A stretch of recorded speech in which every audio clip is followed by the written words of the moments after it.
ഈ ത്രിമൂർത്തികളില് എല്ലാത്തിനെയും സൃഷ്ടിക്കുന്ന ആളാണ് ബ്രഹ്മാവ് എന്നാണ് പറയുന്നത്.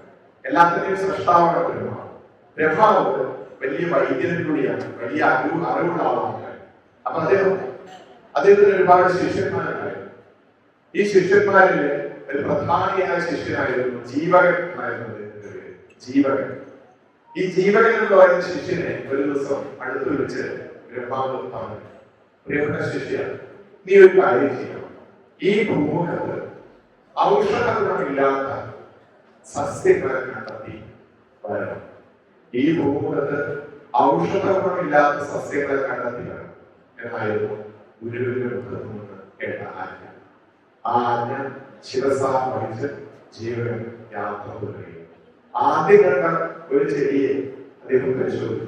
ആ ചെടിയുടെ രൂപം വിവരവും അതിന്റെ ഔഷധ ഗുണങ്ങളും ഒക്കെ പരീക്ഷിച്ച് നിരീക്ഷിച്ച് അങ്ങനെ ഓരോ ദിവസവും ദിവസങ്ങൾ മാസങ്ങൾക്ക് വഴിമാറി കൊടുത്തു, മാസങ്ങൾ വർഷങ്ങൾക്ക് വഴിമാറി കൊടുത്തു.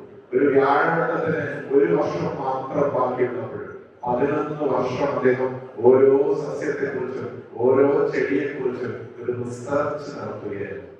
ആ റിസർച്ചിന്റെ ഒടുവിൽ അദ്ദേഹം പരാജിതനായി തിരിച്ച് ഗുരുവിന്റെ അടുത്ത് ചെന്ന് കാൽക്കൽ വീണ് നമസ്കരിച്ചു. എന്നോട് ഓർക്കണം ഗുരു, ഞാൻ പരാജയപ്പെട്ടിരിക്കുന്നു.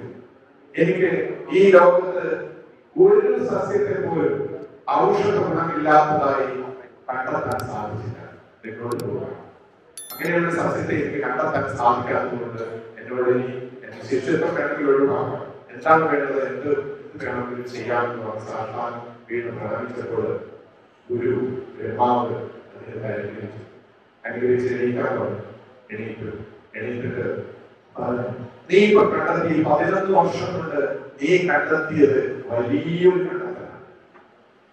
ഒരാളുടെ ജീവിതത്തിൽ മൊത്തം നോക്കിക്കഴിഞ്ഞാൽ കണ്ടെത്താൻ സാധിക്കാത്ത ഒന്നാണ് നീ കണ്ടെത്തിയിരിക്കുന്നത്.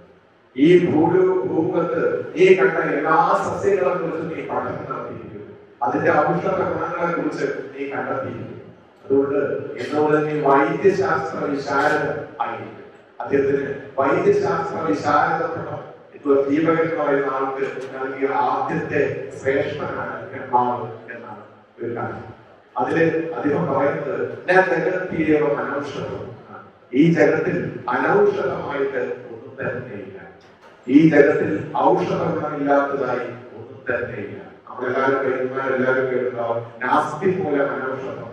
ഒരു പേര് പോലും ഔഷധ ഗുണമില്ലാത്തതില്ല എന്ന് വൈദ്യശാസ്ത്രം പറയും.